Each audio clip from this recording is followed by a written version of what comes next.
नमस्कार साथियों।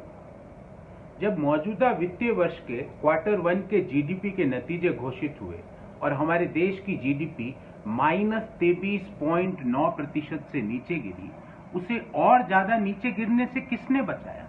उसे और ज्यादा नीचे गिरने से हमारे देश के अन्नदाताओं ने, हमारे देश के किसानों ने बचाया, क्योंकि उसी क्वार्टर में जब इंडस्ट्रियल आउटपुट नीचे गिर रहा था, जब सर्विस सेक्टर नीचे गिर रहा था, उसी क्वार्टर में किसानों ने अपनी मेहनत से, अपने पसीने से एग्रीकल्चर ग्रोथ को +3.4% मेंटेन करके रखा। पर उसी दौरान सरकार ने उनके साथ क्या बर्ताव किया? सरकार ने उसी दौरान उनके ऊपर 3 काले कानून थोप दिए। पहला काला कानून, जिसमें अनाज मंडी और सब्जी मंडी की व्यवस्था को, एपीएमसी की व्यवस्था को बाईपास करने का काम किया गया।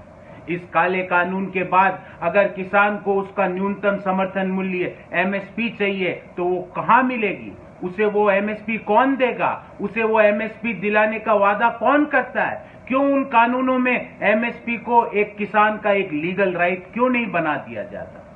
दूसरा काला कानून, जिसमें ठेका प्रथा को लागू करके किसान को उसी की जमीन पर मजदूर बनाने का काम किया जा रहा है। ये मॉडर्न डे की जमींदारी नहीं है, ये नए युग की जमींदारी नहीं है, तो ये क्या है?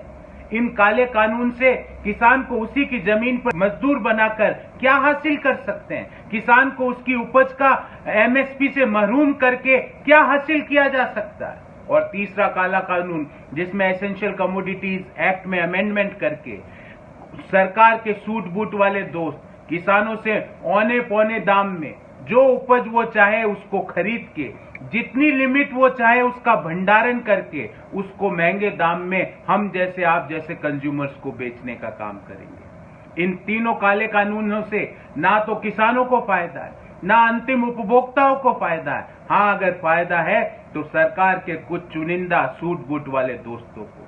अगर आप एमएसपी किसान को नहीं दे सकते तो ये कौन सा किसानों का वेलफेयर है? प्रधानमंत्री जी कहते हैं कि वो किसानों को एमएसपी देने के लिए प्रतिबद्ध है। सर, आपकी प्रतिबद्धता तो पूरे देश ने देखी है।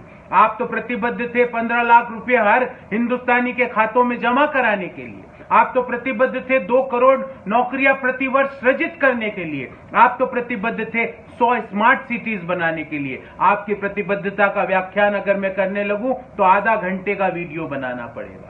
इसलिए आपकी प्रतिबद्धता से देश के किसानों को कोई विश्वास नहीं है। आप किसान को उसकी MSP as a legal right क्यों नहीं देते हैं? आपको कौन रोक रहा है ऐसा करने के लिए? जब 62 करोड़ किसान सड़कों पर अपनी मांग को लेकर खड़े हैं तो आपको उनकी बात सुनाई क्यों नहीं दे रही है? आप ठेका प्रथा लागू करके, आप नई जमींदारी प्रथा लागू करके, उसके तहत किसान को उसी की जमीन पर मजदूर बना के क्या हासिल करना चाहते हो? आप एसेंशियल कमोडिटीज एक्ट में अमेंडमेंट करके अपने सूट बूट के दोस्तों को औने पौने दाम में किसान की उपज खरीद के उनको महंगे भाव में अंतिम उपभोक्ताओं को बेचने के लिए क्यों आप ऐसे कानून बना रहे?